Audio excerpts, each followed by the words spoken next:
we grew up in Bali, and then we just got together, and we'd known each other for a while, and then one thing just led to the other, and here we are 2 years later.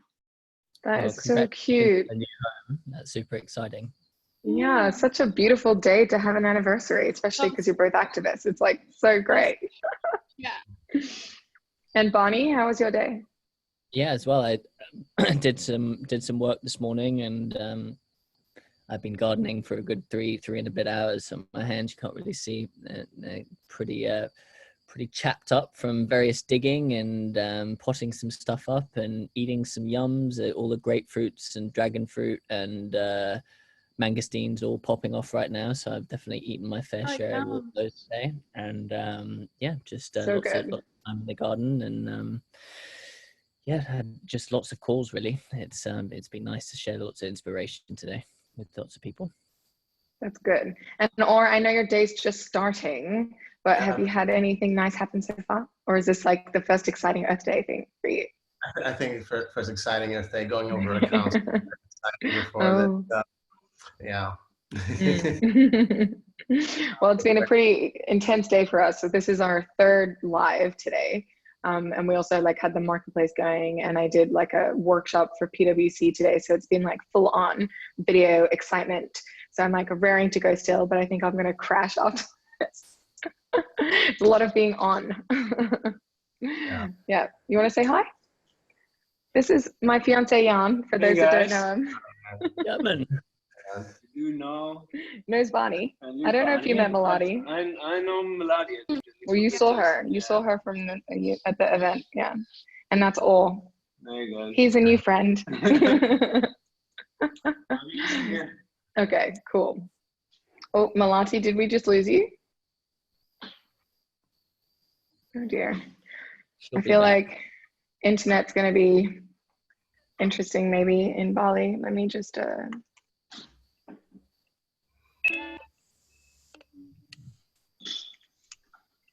okay. Melati? Yeah. Can you hear us? Okay, cool. Can you hear me?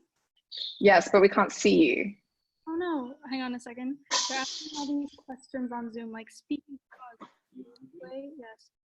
Finish. Okay, I can see you now. I'm back. Cool. 2 minutes before live, that was close.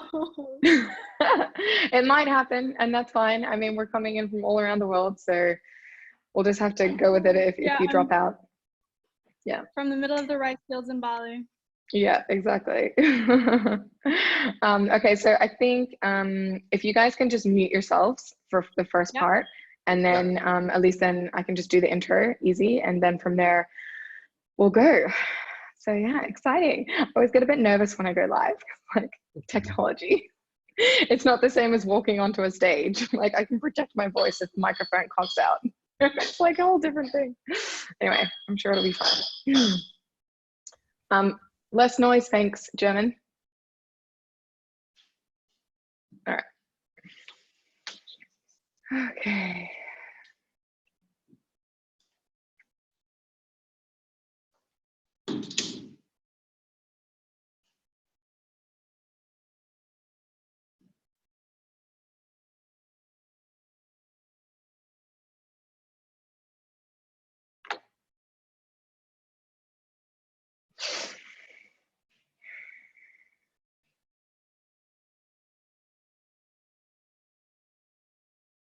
Okay, I'm pressing live.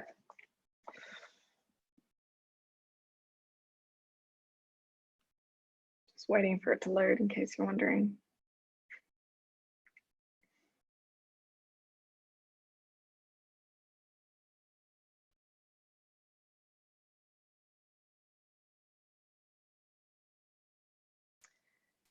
Okay, and I believe we are now live. Hello, everyone, and a very warm welcome to our very special Earth Day panel today.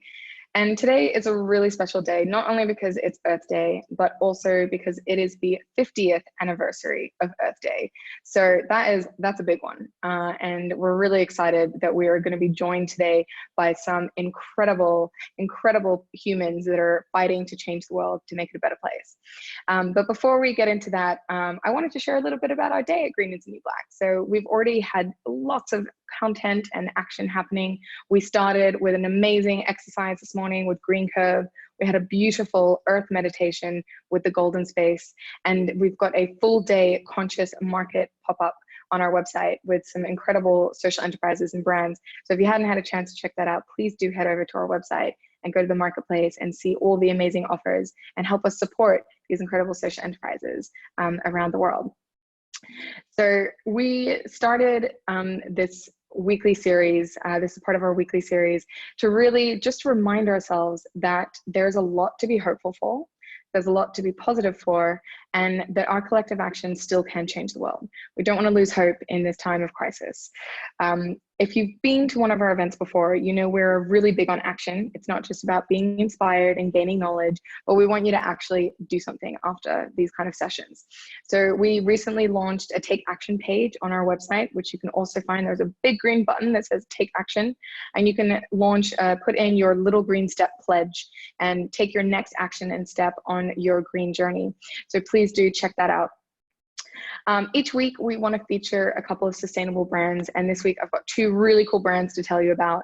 The first one is Crust Brewing. They are a sustainable brewery that basically makes beer out of leftover bread that would otherwise end up in landfill. So it's crusty bread, and they use that to make beer right here in Singapore. And they're offering a special $10 discount for anyone that mentions Green is the New Black for their Singapore audience on Instagram or Facebook. So definitely check them out.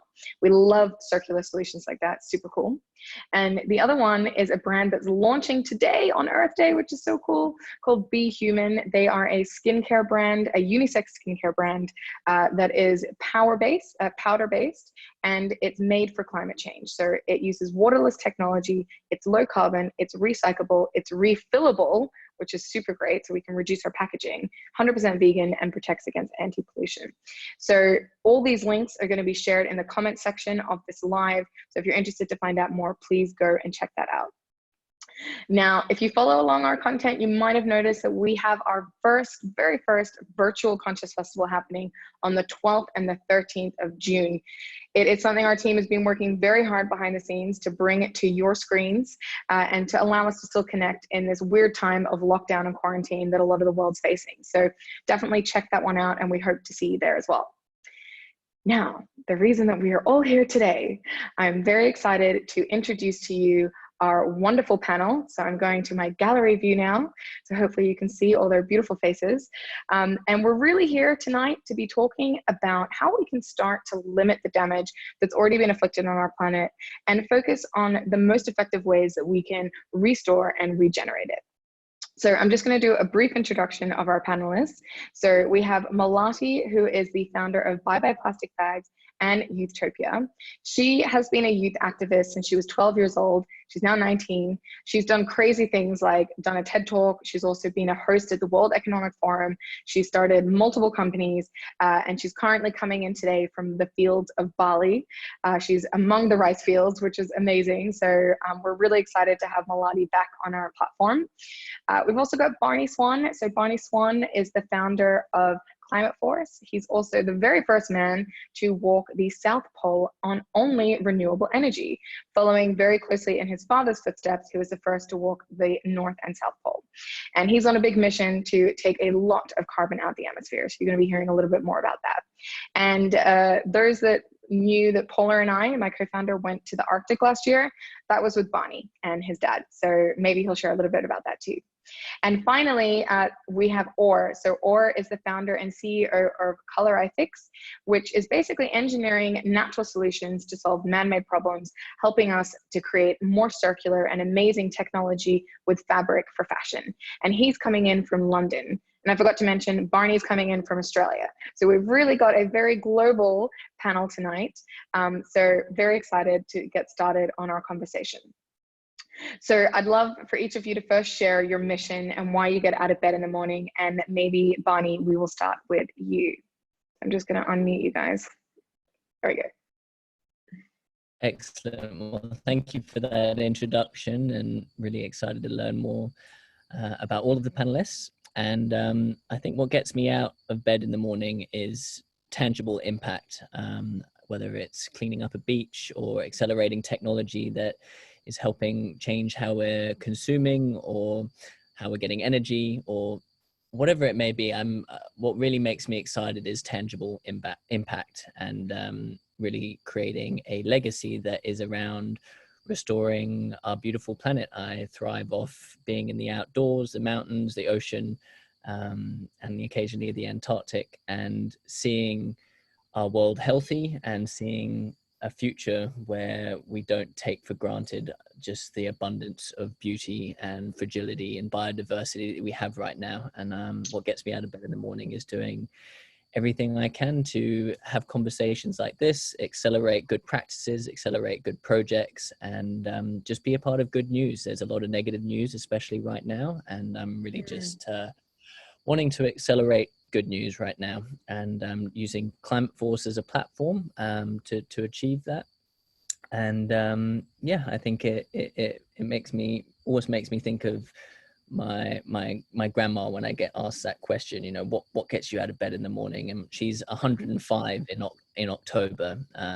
Wow. And when she was born, there was 1.7 billion people on the planet, and now there's going to be 7.9 right now, and you know, it's going up. And if I ever get to 105, I really want to feel like I have not been passive. I have not been lazy. I have been a part of designing a future that I'm proud of in that moment, that future Barney self. I want to look back and be proud that I wasn't pressing snooze on the alarm button and having that extra bit of sleep in, and obviously rest and rejuvenation and creating time for yourself is important, but creating impact, creating good news, and giving other people credibility to help accelerate all of those things, because I'm not relevant to someone in Malaysia or in China or in Africa. And if I can help them do the job and give them toolkits and give them models that they can then make relevant to their own culture and language, I think that's a job well done. So that's what's keeping me busy. That was really beautiful. I love, you know, the future self reflecting back on your life. And I think that's such a nice way to put it, and a good reflection for all of us, especially in this time, to kind of think about what is a legacy or the lifetime we want to lead. Since, you know, we're all still pretty young, we've still got lots of impact that we can make. Or maybe you can share now. So I've always had a profound respect for nature, and that's partly why my career went into molecular biology and understanding DNA and how nature encodes information to do what it does so well. And about 8 years ago, me and my partner, Jim Agioka, were working on water quality, and it became apparent to us how big an impact this industry has on the planet and all life that inhabits it, from air, soil, water, fashion impacts, really everything. And we thought that given our skill set and what nature can do, one of the things that nature does very well is make color sustainably. I mean, if you go into rainforests, you see every color in the spectrum, but the water runs pretty clean, right? And that's just an evidence that nature does this the right way. And that's why we started Colorifix, and that's why we do this every day, because we think that there are better ways of doing things, ways that work together with nature, using the principles that nature evolved over millions of years and perfected to the point that it does so without disturbing the balance that it wants to create. So that's exactly what drives me, and what I hope to have an impact on, together with everyone else that cares and wants to do something, because ultimately it's about, as you said, working with others to create impact, and communication and telling people what the problems are, what solutions there are, is the first step to actually getting there. Absolutely. And I love the idea of looking at the nature technology. You know, I think nature is so incredible, and there's so much technology we can take inspiration from and integrate into our solutions to solve some of the world's biggest problems. So I think it's incredible the work that you guys are doing. And Melati, you're a big fan of nature, obviously, with all the work you're doing. So maybe you can share us a bit more about your mission. Yeah, I mean, well, first off, I am totally, like, my heart is melting in the best way possible. It was like music to my ears. Absolutely fantastic hearing the different perspectives of what makes all of you guys wake up out of bed, get out of bed in the morning, because I feel like it's all very similar and we're at the same vibe. So I'm very pumped to be celebrating Earth Day on this panel. But you know, like, I think, Barney, what you said about the word accelerate really caught on to me, because being part of the younger generation, being 19 years old, starting my journey at 12, I really felt a massive responsibility of how the younger generation can play a role as to how we can accelerate the positive impact we wish to see, how we can walk our talk, how we can really be part of the decisions that are being made today. And so what makes me get out of bed every day in the morning is really how I can help empower our generation right now, the generation that I'm a part of, to make sure that every single young person feels like they have the right tools, the right foundation and support to be able to go there and make local impact, global impact through our project Youthtopia. Yeah, and that's a little bit what gets me excited, lights a fire under my bum, if you can't tell already. But yeah, that's something that I'm really, really passionate about every day. And I think it's so amazing because you're unlocking and you're really supporting your generation. And you can do that because you also understand it, you know, and you've had such incredible progress that you've been able to achieve since, you know, in the last, 5-6 years. So it's really, really amazing. We're big fans of all of yours and very excited to deep dive further into this conversation. So I think I can't really continue the conversation without obviously identifying the fact that we are in a pandemic. And, there's a lot of very, very interesting articles and very surreal time that we're living in at the moment. And I was reading a Bloomberg article earlier this week with someone, a senior scientist at the Conservation International, saying that one of the things that we can actually, one of the critical pandemic preventions is actually taking care of nature. And then, there's other reports coming out this week as well from like the Rainforest Action Network that shared that despite years of work with governments and nonprofits, there's still huge amounts of habitats that are vanishing at outstanding rates around the world. So I just kind of wanted to start by like touching onto this and really, addressing this kind of state that we're in right now in the planet. So maybe Barney, you can kick us off and share your thoughts on that and kind of where we're at. Well, I think it's all an evolution in a sense. I loved, or I really enjoyed you mentioning million-year-old biology and processes that take time. I'm in a rainforest, one of the oldest rainforests in the world right now. I don't know if you can hear it, but it's literally buzzing, it's breathing, it's alive. You can hear the rain before it hits here, which I always love. And being here for a month and a bit, gardening and seeing seeds turn into flowers and being able to eat food and being connected to the water that's running through the creek that we drink. It's reminded me that we are in a very old system. Everything takes a long time to evolve. And yes, we are at a razor's edge right now of really having to step up our game. But, for example, you look back 120 years ago, this is a hurricane lamp, which I love. And this is running off canola oil right now, and it helps keep the bugs away. But these things in end of 1800s, early 1900s, Victorian at Nantucket, the street lights were powered off whale oil.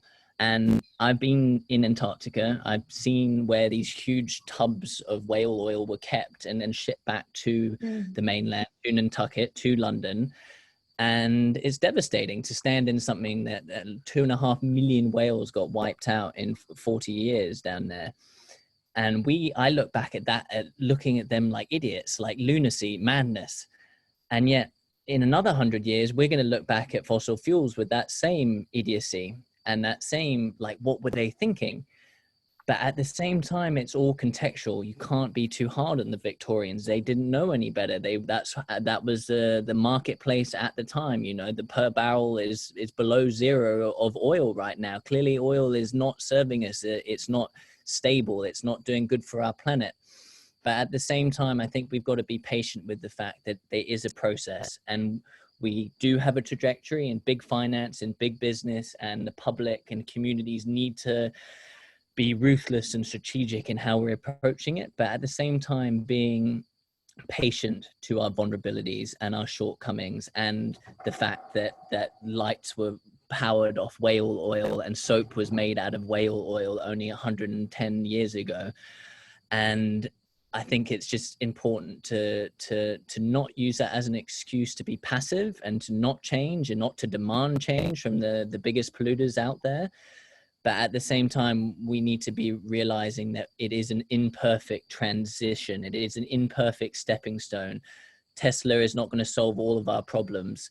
Going vegan is not going to solve all of our problems. It is incremental, and all of the industries, all of the frontiers of science, we all need to be having that intention for the future in 100 years, where we can look back on fossil fuels with that similar frustration as whale oil, but being patient with that process. And I think right now, with us all trapped in, we want everything to change overnight, but it's not going to change overnight. We need to be putting stepping in the right direction, and being very incremental with our milestones, our deliverables, and our objectives from a business standpoint, a lifestyle standpoint, policy, how we're engaging with students, and how we travel. It all needs to be incremental, and we need to help people and businesses with that strategy, especially from an ESG perspective, in really making a roadmap for what this coming decade especially looks like, because it really is, we need to change hugely in this next decade, but we also need to be patient with ourselves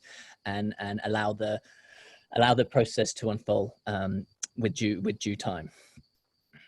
Yeah, absolutely. And before I continue, I just want to remind all our viewers that you can ask questions in the comments section, and we'll be answering them as we go as well. So if you have any questions, please do jump on there. But Barney, I really appreciate what you're saying about the incremental piece and the progress, because I think sometimes people can, you know, especially when they're very, you know, passionate about their cause, they can kind of jump and forget that it is a journey, and there's a big system that we're trying to shift.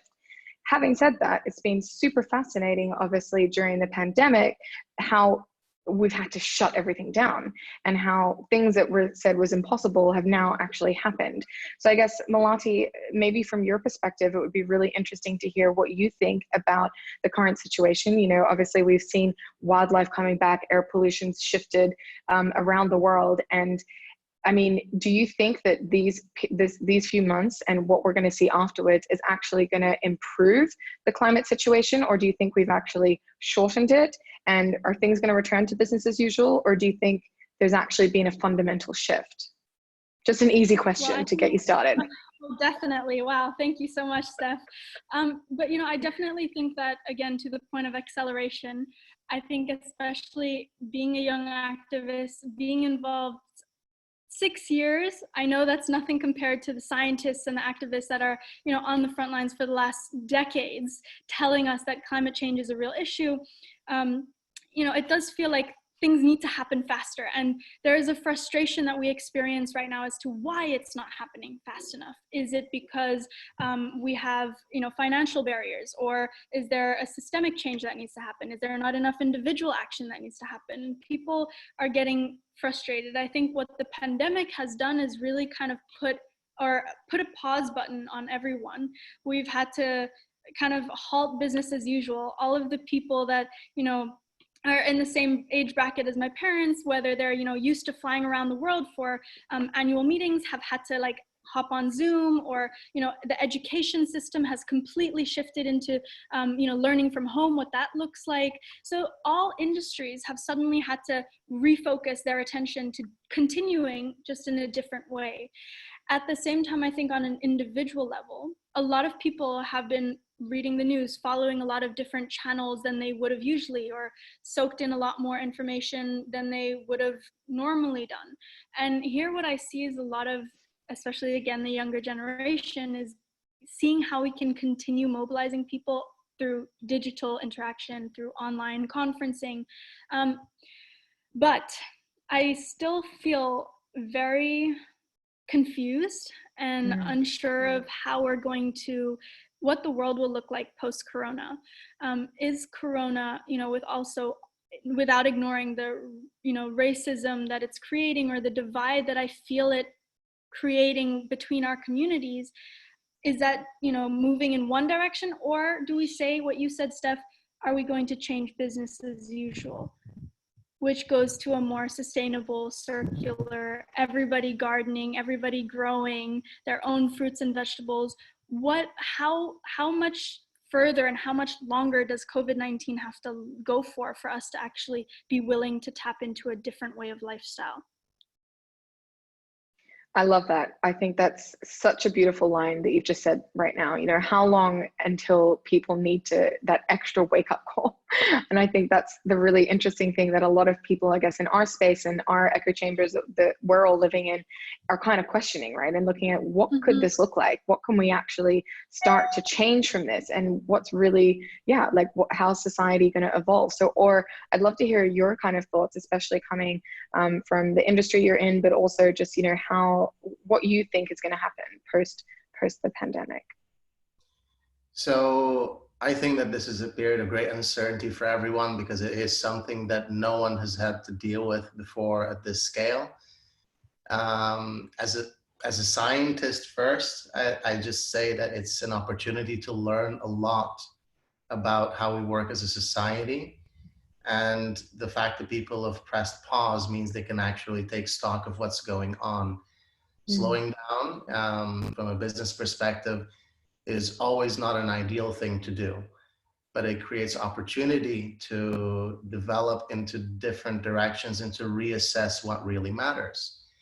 What you mentioned about wildlife coming back, air pollution shifting, everything, this is a great opportunity to raise awareness of the actual impact that we have. If for just 1 month, everything slowed down, look at how much impact that makes.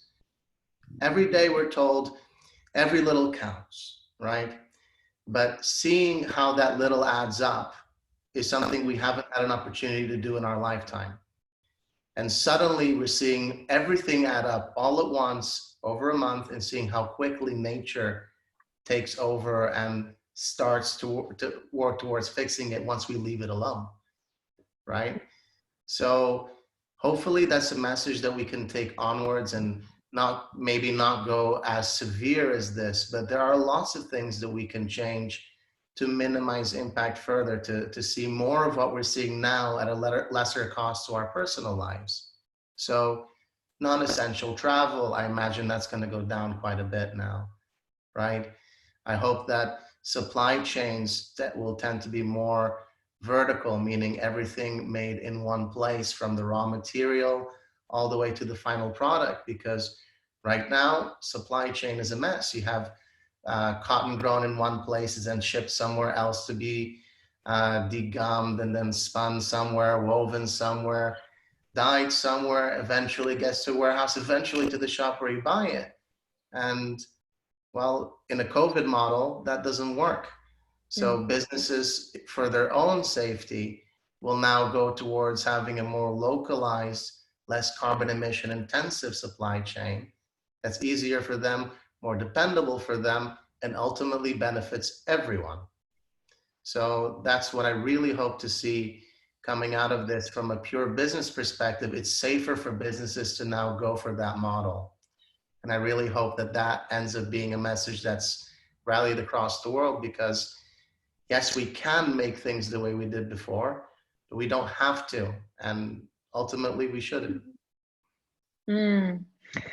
Yeah, again, just I'm so happy to be chatting with all of you right now. Like, so many amazing insights, and you're just like summarizing it so beautifully. I think, you know, just looking at how much can be achieved on that collective effort in such a short period of time, and that Mother Nature has such power to restore and regenerate so quickly. It gives a lot of hope to me. I think it just makes me feel very hopeful if we were able to continue some of this. So I guess I'd like to continue on that trajectory and really look at what do we think moving forward are some of the best ways that we can restore and regenerate. So Barney, maybe you can share your thoughts. Oh, Barney, I can't hear you. Yeah. I was muted, sorry. Just to piggyback on those two wonderful responses, is that I think seeing nature bounce back so quickly, I think it's given people hope that we're not in a worst case world end scenario. We've seen immense response from nature to lift smog and to allow the dolphins to come back to Venice, and all of these good news stories that we're hearing. I hope that it reminds people that we do have hope. We are living in a bubble of an opportunity for really making a difference right now, and that really inspires me, because sometimes I've viewed it that that threshold's been crossed, and we've kind of gone too deep down the rabbit hole to come back. But it's not true. It's shown that if we act strategically and internationally, we can really make a difference, which it really is exciting. And to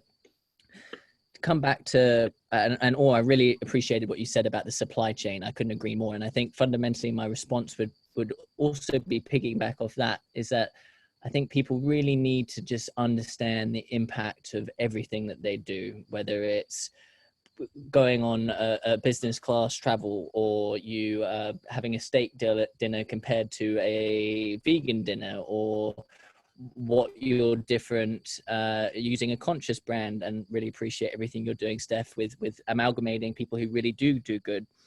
But fundamentally, I think we need better tracking, we need better metrics, we need better data on what both the day-to-day consumer looks like in their shopping and how they're navigating day-to-day life, and then taking it a step further, you know, really dissecting what the business impact actually looks like, what the quarterly impact for the planet looks like, what your supply chain impact looks like. And then from there we can be like, these suppliers are not doing good, I don't want to support them. These people are doing good, I want to support them. And then I believe really allowing people to see that what their day-to-day impact looks like, hopefully they will have the sense to integrate reductive solutions that can slow down how they're consuming on a day-to-day basis. And I think it really just comes down to having more data and more tracking and more accountability and elevation for those who are doing good in the marketplace, and to really be not scolding and pointing fingers, but really not elevating those who are not serving the bigger environmental social governance picture of how they're making their product or service happen. So I would like to see the monitoring and the understanding of both business and personal impact skyrocket, and for us to be empowered with that data to do something about it. And then the next stage from that, after you've reduced the impact, is to obviously restore, offset, clean up, whatever word you want to do, you know, manage solutions that can, and promote solutions, whether it's carbon credits, planting trees, renewable energy projects, tangible things that can then draw down your impact even more to make yourself carbon positive and net positive, which is the future we need to be working towards. Absolutely. And I mean, as the saying goes, you can't manage what you don't measure. So I think being able to have that level of data and understanding across the spectrum, from individual to companies, businesses, industry, will be vital moving forward. So yeah, definitely echo your thoughts there. Melati, what do you think about, you know, other effective ways that we can kind of restore and regenerate? I just want to resonate again off of what Barney just said about the data and the metrics. And one of the most frustrating things as well is just being a consumer. You look out there in the world and you try and find those metrics, but they're about like over 600 different types, styles, you know, certificates, and that becomes so overwhelming for someone to just then follow. So I think a more digestible way of how we can measure where we're coming from and where we want to go, and just being more transparent with that, I think, is a definite way to go if we're going to make the world post-corona an actually tangible one moving forward into sustainability. But I also do think, again, more implementations of the goals and regulations that are being set in place right now, and a more integrated way of how people, how young people can get involved in helping that implementation happen. You know, whether it's a small thing like the ban of plastic bags, for example, how do we get that integrated into the society on a day-to-day basis on the long term? You know, there are lots of goals and regulations, announcements being set by government for 2040 or 2030, 2025. But seeing the implementation of that is something that needs to be more transparent, and I think needs to involve more people in order to, again, move forward. Yeah, absolutely. We've just had a question pop in from Natalie. Thank you, Nat, for your question. She's saying, on this note, are there any companies who are providing sustainability reports for consumers and businesses to sort of, I'm guessing, navigate through, where there's, we're able to track how being more eco-friendly, also cost savings, and if companies, for example, don't need to rent offices anymore, but buy loads of paper for printing, how can consumers sort of move this movement forward? So what I'm taking from this is understanding, is there any kind of body that's sort of looking at creating reports for consumers and businesses to understand, and what are some ways that we can track how being more eco-friendly can happen? So maybe something from an industry perspective you could share. I mean, as you said, there are countless standards that different companies and entities apply to what is sustainable, each one valuing different things overall. Certain large groups of companies have agreed on a type of environmental profit and loss type view on product development, which is really great. So from the design stage onward, at every step, they are factoring in the sustainability and impact of the product. So there's change happening in the industry, but that's not very consumer facing. It's more for the designers in the brands to make better decisions when making the product, which is really, really important. But I think on the whole industry and a little bit on brands that are doing well and not so well, I think the industry as a whole accepts the Ellen MacArthur Foundation report as really, really good and comprehensive on what's going on right now, and I'd recommend a read. But beyond that, it really does depend on what you personally value. After all, sustainability isn't just about one thing. You can have something that's incredibly environmentally sustainable, but socially disruptive and financially non-viable. And how much impact can you make that way? So it really does depend on what you value, but overall, I would say that's a good starting point. Absolutely. I think that is the thing, there's so many different facets and aspects of sustainability, and everybody has their fight and their mission, and it's all good in the general scheme of things. But we've had a very long and interesting comment from Taylor. So Taylor, I'm just going to have to summarize a little bit of what you shared here. But he's basically kind of making the point that obviously the scientist IPCC has come out saying we have certain targets that we have to hit for us to be able to be net carbon neutral by 2050. But at the same time, we're moving way too slow. So he's apparently read some stuff that said even the expected emission reduction from COVID-19 is about 5%.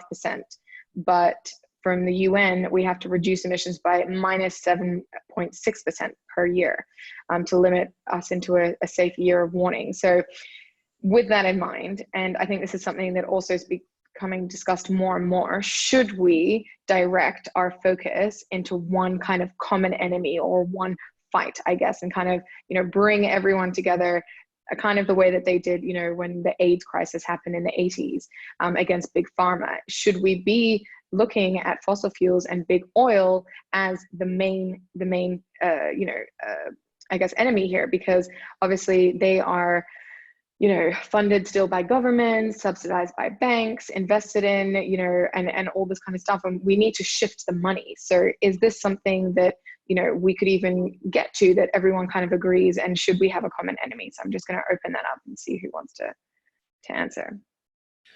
I think there's a risk with creating a war and really having that finger pointing and the I'm right and you're wrong. But I think as Orr said, there's so many different standards and so many different protocols, but I believe that the Sustainable Development Goals and those 17 modules really are my hope of a unified system. And if we can build out those modules and make them relevant for different countries and different demographics and businesses and individuals, I really do believe those 17 sustainable development goals should be pillars in which businesses impact ESG, carbon credits. All of these things need to be focused in around the sustainable development goals.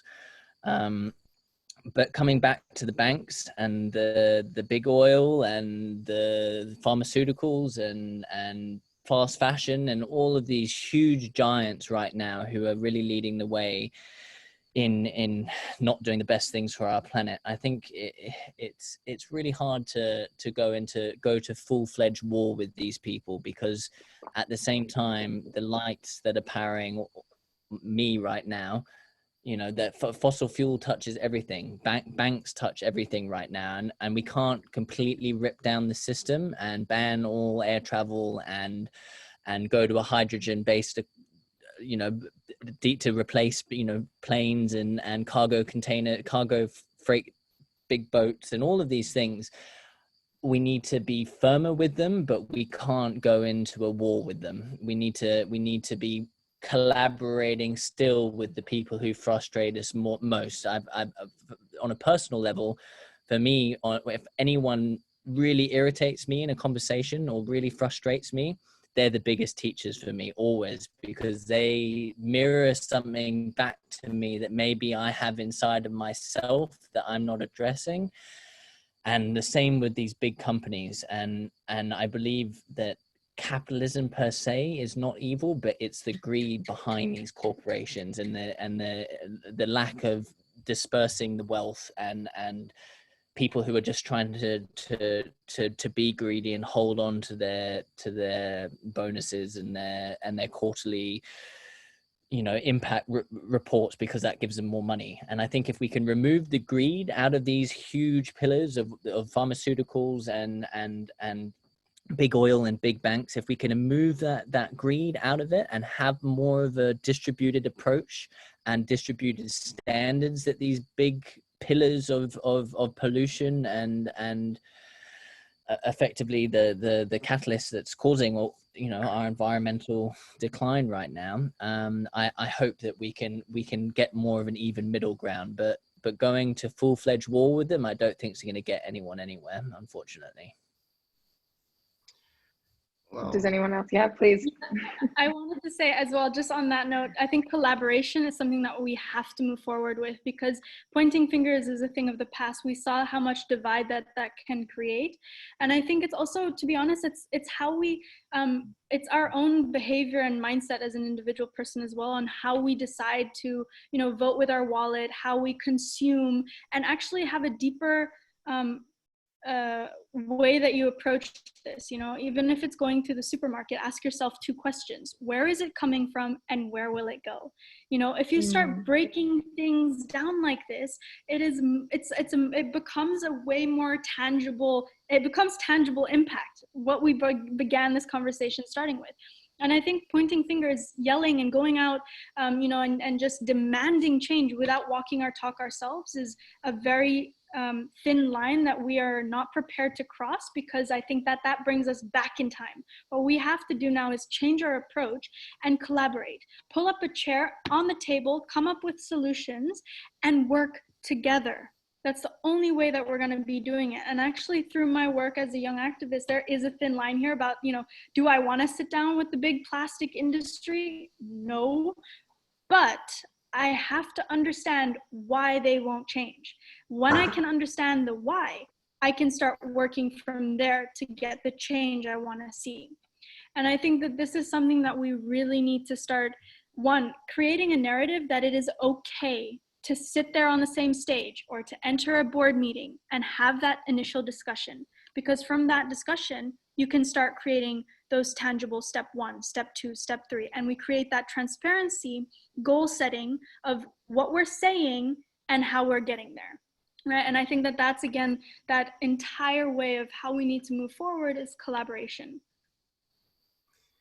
So I think those are great answers, and I'm just gonna go right on top of what you guys built here and say that it's all about cooperation and collaboration. You're saying collaboration is about literally working together. That's what the word means.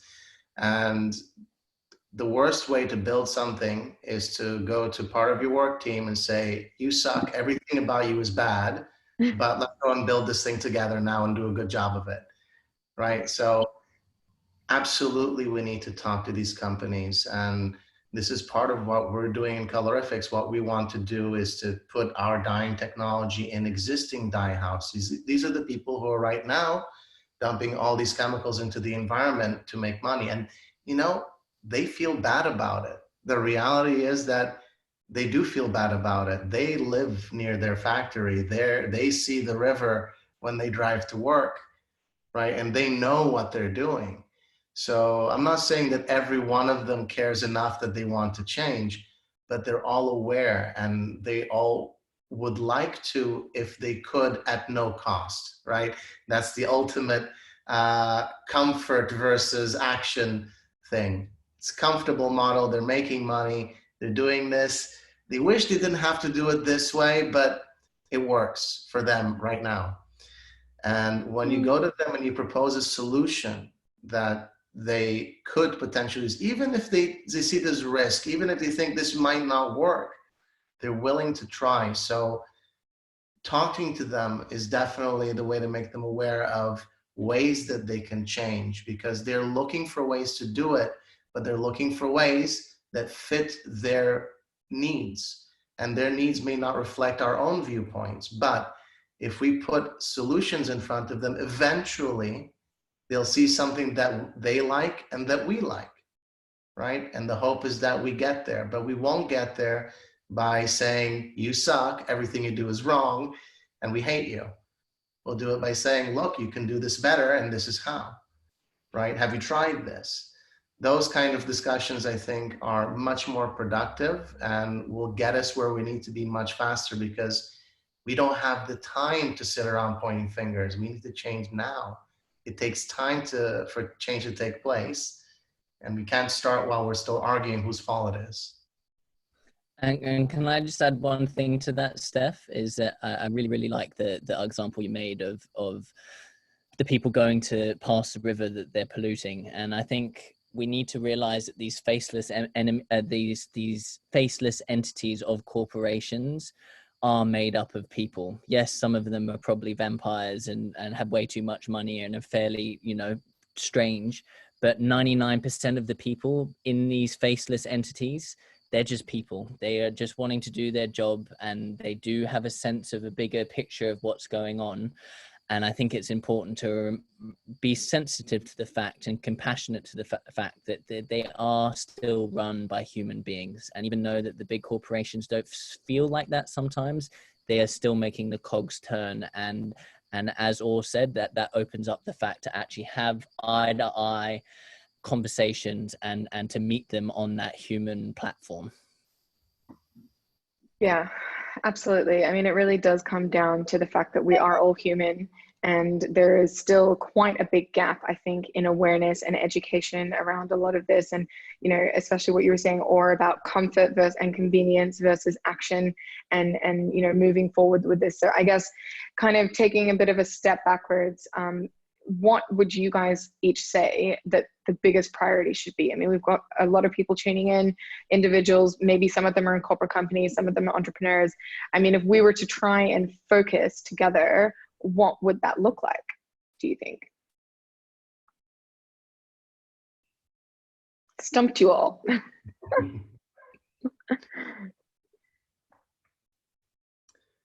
I think really it has to start with communication and discussion, because that's the easiest way to start something, right? It takes the least effort to think and talk with others about what you think is important. And that's kind of what we're doing here and what's happening daily, weekly across the world, in living rooms, houses, companies, everywhere. But I think the main thing is think about something in your life, not necessarily in your home life, but it could be in your work life, something that you think could be done better. And then try to make a discussion with someone who can make a difference to that specific problem on what your solution to that problem might be, because you'd be surprised about how many simple things people don't think about.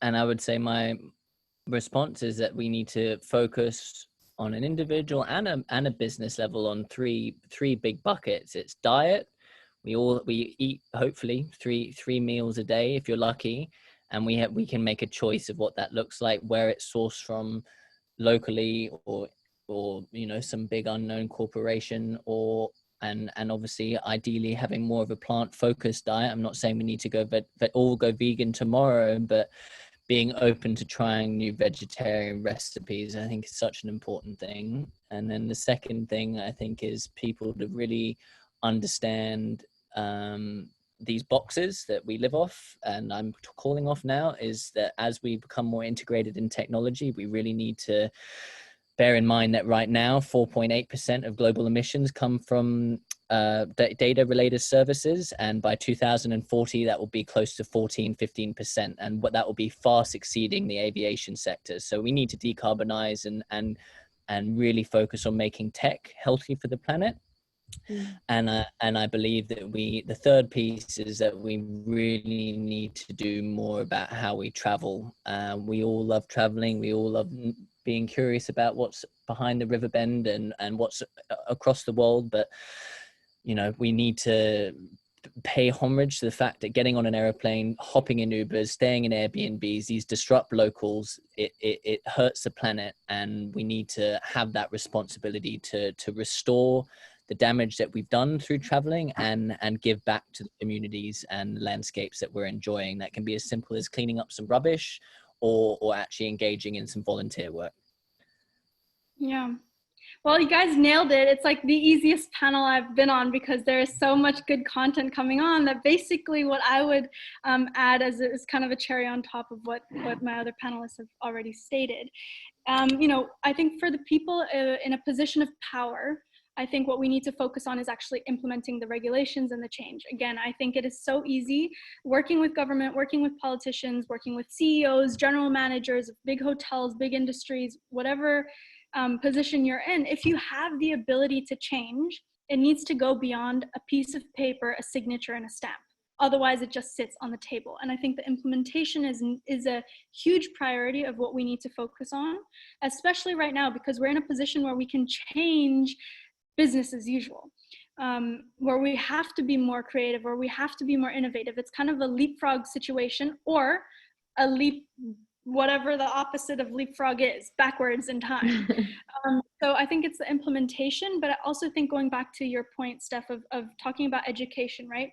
People in a position of power cannot hide behind the fact that they're not, following the news or aren't as up to date, because there are people that assuming that they're, leading teams of 17,000 people or whatnot, they are following the news. They have a team around them that gives them updates, so they can't hide behind the fact that they don't know any better. But I also think that a huge priority of the time we're living in right now is just to do the general population have more education towards the time that we're living in, more relevant things.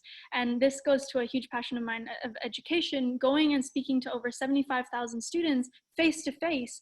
I've seen this massive hunger in the younger generation to actually get out there on the front lines, to get involved. But what we're being taught in school is not at all at the same level of what happens after school. So I think the education system, we need a radical change in that industry. And I think that if it does not happen now with COVID-19, when is it going to happen? Again, how much longer do we have to wait? And where is this change coming from? So again, coming from the younger generation, I think education needs to be a massive priority. Absolutely. And I feel like there just needs to be so many revolutions in a way, like in a good way, not in a fight way, or not in a, as we kind of discussed already, but really revolutionizing so many structures and systems that we have in place need to be adapted and changed and evolved. And it needs to happen very quickly and all at once. But I do feel like, we're going to be reaching tipping points in certain aspects as more and more people wake up, as more and more people, as the youth are more empowered, we're going to be able to really see a lot of shifts happening.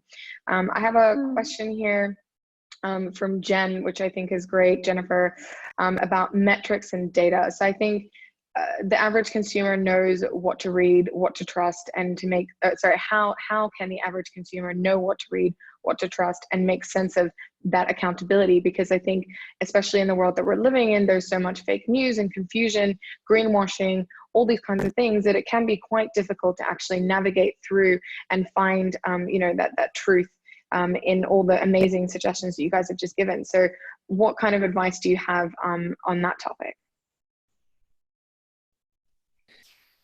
I mean, science is pretty great. Yeah, I would, and science, and also I would say also just reaching out to the companies. You know, after doing your research on, you know, the different channels that are available, the different articles that are out there, what are the comments that other people are saying, if, you know, the company is approachable, reaching out to them and asking them the questions is a really important role that you can play as a consumer. Absolutely. Yeah. I can't stress enough how important asking questions is, and like one of the great things for us has always been getting the questions from people. So how does it work? What can it do? Can I use this here? That's exactly the kind of thing that we need from our end, getting from the consumer, and it's all about asking and deciding what it is you really want. The problem with who to believe in is, how do you believe the person telling you who to believe in, right? So trust isn't something that anyone can tell you, oh, this person's really trustworthy, do whatever they tell you. It has to be a judgment based on the world you see around you and whether you agree with what that person you're listening to is saying. Does that make sense? And that has to be a very personal decision, and nothing I or anyone else can say will tell you who to trust. But ultimately, as you said, information that doesn't come from opinion or from someone who has to gain from presenting that information is going to be the best place to start. So as a scientist, again, biased towards it, but definitely the right place to start, inform your opinion, and based on that, get people who you trust to educate you further. Steph, I'm actually really curious to hear what you have to say about this, because I know that you're someone that I would also reach out to if I don't know about a particular brand or whatnot. I feel like you would have a really good radar of how to navigate this space. Thanks, Melati. Put me back on the spot. No, I think with Green is New Black, of course, yes, we massively follow the science. And for us, we get really excited when reports come out. When big reports come out that have been, you know, peer-to-peer backed or are done by very reputable sources, and you can actually very quickly dive in and understand, okay, what are they actually saying, and understand that, you know, things like Project Drawdown, they released an incredible report a couple of weeks ago around solutions. So it was like over 70 solutions that are actually going to shift and lead to the systemic change that we're needing. So we really try to focus on those pieces and the science and the reports and the reputable industries and bodies, because it's, yeah, we kind of cling on to that as the North Star. And then from there, we, you know, expand out, and we, you know, are very lucky we get to speak to a lot of brands themselves, and we can actually navigate through quite quickly and then be able to share what we're learning. But, you know, we're still on a journey, and this is why, you know, one of the big things that we always say is that sustainability is a journey. We are on that journey. We're just taking people along with us, with our learnings as we are discovering and as we're learning more. And we're not perfect, you know, none of us are here. And I think the great thing about, you know, being in conversations like this is that, you know, you guys are also invested in continuous learning and continuous advancement and progress, and all very, very positive about it. And I think that's really important piece that I'm taking away from this conversation and reminding myself again, is that we can be positive and collaborative and intentional about how we're moving forward with this. So yes, that's what I would say. I'm going to take a final question for each. Oh, sorry, Barney, you were going to say.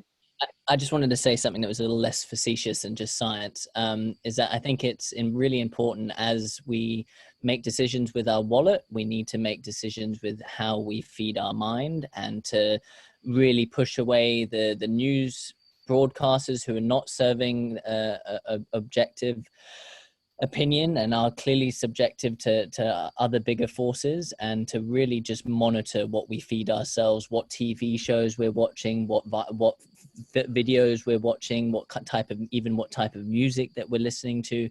We're very, very sensitive creatures, and we absorb information very subtly. And I think it's just important that we are very aware, not only with what we're eating, but what we're digesting digitally. And especially right now, being away from being in COVID-19, you know, it's important to as well, just to have that moment to put the airplane mode on and just allow yourself to sit with yourself and to really digest everything that we get bombarded with every day, and to actually give ourselves that moment, even if it's just an hour when you wake up, to not be on the phone if you have that luxury, or if you want to wake up a little earlier, or to give yourselves 20 minutes before going to bed to reflect, and just to not be having more and more information, and then from there really curating the content that we're feeding ourselves.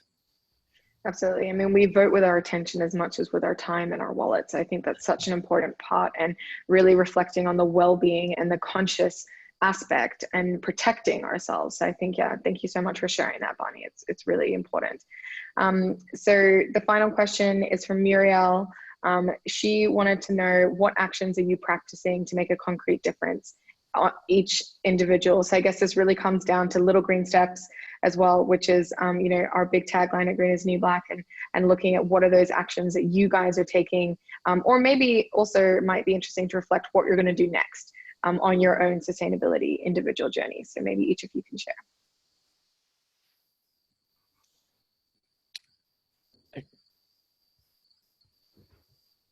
Or you can go first. Sure. Or being too polite. Yeah, the main thing I say I've done is use less detergent on an everyday basis, be more conscientious of what goes where waste-wise, and finding better ways to do that. Been moved house fairly recently, so there was a lot of trips to the recycling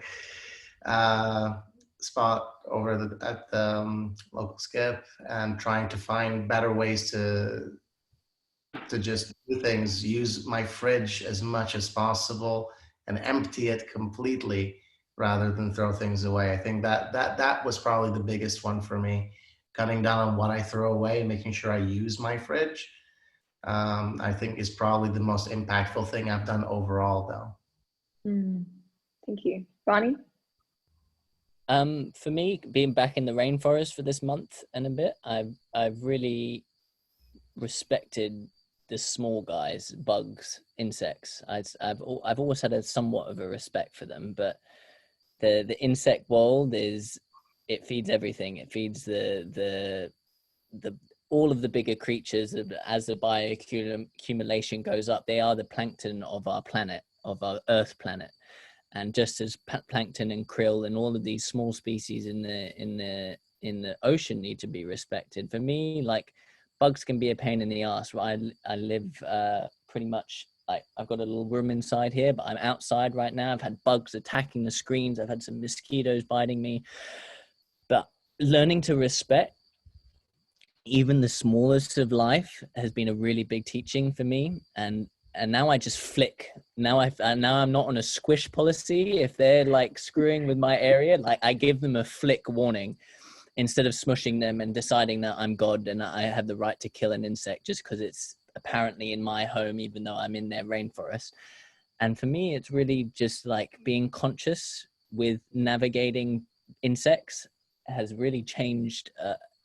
It's just changed something in me. And I was rescued a spider yesterday from inside the bathroom and did the whole cut thing with a piece of paper, and that's just automatic now. And I think it's just really made me respect just that whole world. And then going one step back, you know, the bacteria that holds everything together, the little tiny bits of algae and mold, and all of these little idiosyncrasies of biology that kind of get looked over, and the big game and the pretty birds and the dogs and the mammals and all of these things get focused on. But for me, shrinking it in even more and respecting these smaller processes have been a profound learning experience for me recently. And I would invite everyone who's listening to just try and respect the little guys a little bit more, because without them the whole thing collapses.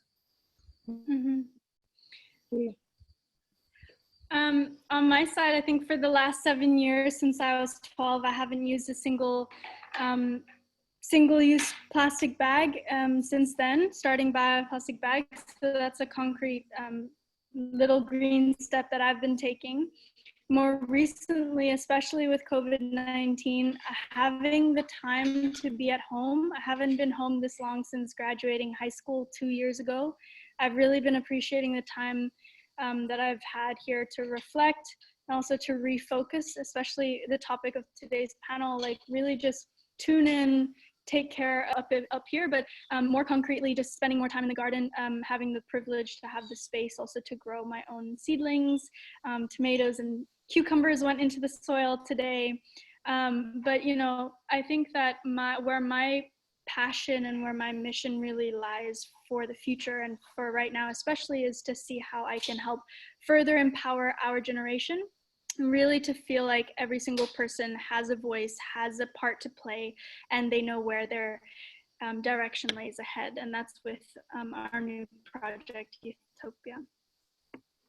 Amazing, guys. Thank you so much for joining us. That was a really beautiful way in Singapore to end, but I think we've probably got some viewers in Europe and everything as well. And obviously, Orr, you're still in the middle of your day, but a really beautiful way for us to kind of, you know, reflect. And I think what I'm really taking from this conversation is that you guys are leading the charge in your various industries, and you're so hopeful and so positive, and you're so willing to collaborate and communicate and have dialogue and really further the movement in a very approachable, but also, yeah, just a very calm and positive way. And I think that is a message that sometimes gets lost in these conversations. So I just want to thank each and every one of you for giving us hope and reminding us that we need to stay happy and positive, especially in these crazy times and surreal times that we're living in. So thank you guys so much. Just a few final announcements from us at Green is New Black. So this is part of a weekly series, as I shared earlier. Next week, we're going to be screening a documentary called Toxic Beauty, and we're going to be having a panel discussion with the director after that. It's a new format. We're going to be doing it online with the screening, so we'll be sharing all the links in the comments. So if you'd like to join us, please do click through. We do have a minimum that's required for us to be able to do that screening. So please, yeah, do sign up if you're interested. As I shared as well, Virtual Conscious Festival, first one coming up in June. So please help us share and spread the love about that event. And a final community update. So there's a new, this is a Singapore update for a new community that's forming an advocacy group called Green Lobang. They're basically looking to co-create an evidence-based policy proposal that will provide guidelines for Singapore on the pathway to net zero carbon emissions by 2050. Super action-orientated, very, very collaborative, all about communication, kind of wrapping up everything we've been talking about here today. So if you're interested in joining that, they're doing a soft launch online event this Saturday on the 25th. So please, we'll leave the details and you can register with the email that will be in the comments. So that's it for us. I'm sorry we went a little bit over, but I think it was worth it. Thank you guys all so much. And yeah, we'll hope to see you again. Everyone's waving. Let me just put them back on. Bye. Thank you guys, and happy Earth Day. Go and check out our marketplace, and yeah, enjoy everything today. Let's appreciate our planet. Thank you guys. Thank you, Steph.